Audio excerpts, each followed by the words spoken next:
There was a lovely kingdom called Madhavgarh. Amartya Sen of Madhavgarh was a just, wise and bird-loving king. His kingdom was happy and content. The king had a very intelligent and witty parrot. That's why king was always pleased with him. One day, parrot pleaded the king. Sir, I'm missing my mom and dad. Can I go and see them? May I, sir, please? The king agrees to the request of the parrot and he said, Okay, you may now go. But after meeting your parents, return back in 5 days. Yes, thank you, king. Parrot met his parents and became quite happy. He told his parents about the palace. Then Parrot returned to the king after 5 days. Why don't I take some gift for my king? Parrot saw a magical guava tree on his way. If I give this fruit to my king, he'll be very happy. He will start looking younger and evergreen. The guava tree grew on the peak of a large mountain. The parrot had to work very hard to pluck the guava. Working hard causes the parrot to become tired. A poisonous snake comes by at night and eats that guava, turning it into poisonous. The parrot, unaware of this, takes the same guava to the king. The guava is given to the king by the parrot. The minister said then, My lord, according to the palace rules, everything given to the king must first be tasted. So this guava must also be tasted. Okay, take these guavas. The minister first feeds the guava to a dog. As soon as the dog ate the guava and he dies in agony, this made the king very angry. In his rage, the king beheaded the parrot. The king takes that fruit and throws it outside. After a few years, a guava tree grows in that same spot. The tree is laden with guavas. When the king notices this, he informs his kingdom that the guava from this tree shall not be eaten because they were poisonous. One fine day, an elderly man arrives in the kingdom and he finds comfort beneath the guava tree. The old man knows nothing about that tree. The old man eats a guava from the tree simply because he was hungry. When the old man eats the guava, he becomes young. An old man turned young after eating guava from a poisonous tree.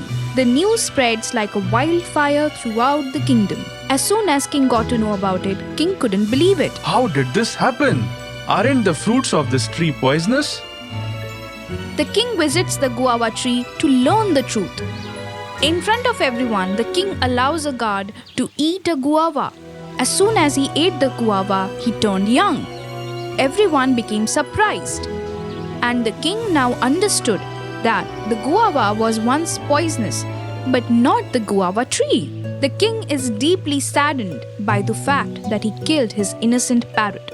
The king realizes before punishing anyone, he must verify whether or not he is at fault. So friends, we learn from this story that no decision should be taken hastily, but only after great thinking. In the small town of Ashwood, there was a vendor, James, who used to sell hot dogs. James and his wife Stacy used to sell hot dogs in the town, but they didn't have many customers. The customers usually didn't return for more. James always wondered why his customers don't come back. I don't understand what is wrong with these people. Why they are not eating as they used to do. Sale has been down nowadays. I don't know, but the sales have fallen very low. I don't like the hot dogs that you make. Then why will customers like it? If it is so, then why don't you prepare the hot dogs? Only then you will understand how difficult it is. Okay, I get it. There is a woman in our village. The food she prepares is very tasty. If she will make hot dogs for us, then I'm sure we'll get more customers. Tomorrow, I will go to my village and ask her to come with me. Our business will improve and we will earn more. James went to his village where Sarah lived. He went to her house. Oh, Mr. James, please come. How come you're here? Yes, there is. That's why I have come here. What is it? Please tell me. Sarah, I know that you make delicious hot dogs and I have a small business of hot dog. I need someone who make hot dogs. Will you work for me? I will pay you a good amount of money. That is a wonderful idea. I will work for you. It will help my family financially. Great, then we will leave for the town in the evening. Sarah came to town with James. James told her to prepare 100 hot dogs every morning. The next morning, Sarah prepared hot dogs as James has ordered. Like every other day, James and Stacy started selling the hot dogs. That day, they sold all of the hot dogs. They earned a good profit. James gave half of the profit to Sarah. Sarah, we earned a lot of money today. Please take half of the profit. It's yours. Thank you, brother. Tomorrow, I'll need 200 hot dogs because now we have more customers. I will keep 200 hot dogs ready in the morning. You just buy me all the necessary ingredients. The next morning, Sarah made 200 hot dogs. That day, James sold all the 200 hot dogs. James ordered Sarah to prepare 300 hot dogs. Now it's a daily routine. Sarah would make lots of hot dogs and give it to James. And James earned a lot of money by selling tasty hot dogs to his customers.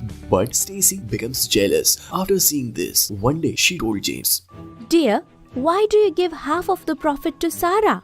We buy all the ingredients, we stand in the shop all day to sell hot dogs, and she gets half of the profit for making hot dogs in the comfort of her house. This is not right. Yes, my dear, but I don't have any other option. I'm earning lot of profit from the hot dogs Sarah made. And you share the profit in half. Think carefully. You are right, but I cannot fire her from this job. We will lose the business. Don't give her a profit or salary. Pay her on daily basis. Understand? Okay, this is a better option. We will pay her daily. The next morning, James ordered Sarah to make 300 hot dogs and told her, Sarah, the price of all the things has gone up and I'm facing loss in the business. Now I can give you only 100 rupees per day. But brother, you promised that you will give me half of the profit. Did you forget? I anyhow earned 100 rupees in the village. I came here to earn more. And don't forget, your customers are buying hot dogs because they are tasty. Sarah, you are being greedy. It is not a good thing. I am greedy? Or is it you are greedy? I have never compromised with my work. So I will take full payment as decided. Get out of my house. I don't agree. You deserve to live in a small village. You can never do better than this. Poor Sarah and her children left his house. After walking for few hours, they took a break. Her elder son, Matt, said, Mom, please don't worry. We'll find a solution to this problem. Why don't we start our own business? We have saved some money. We can use it to start our own business. I think you're right. We will start our own business.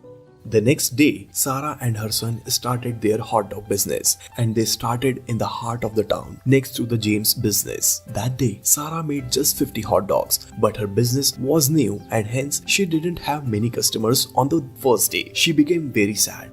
Son, do you think we made a mistake by starting the business? Mom, today was the first day of this business. How we will know if people liked our hot dogs or not? We will try it again tomorrow. The next day, Sarah and Matt made 50 hot dogs again and started selling them. After some time, a man comes to buy a hot dog. How much for a hot dog? Only 10 rupees.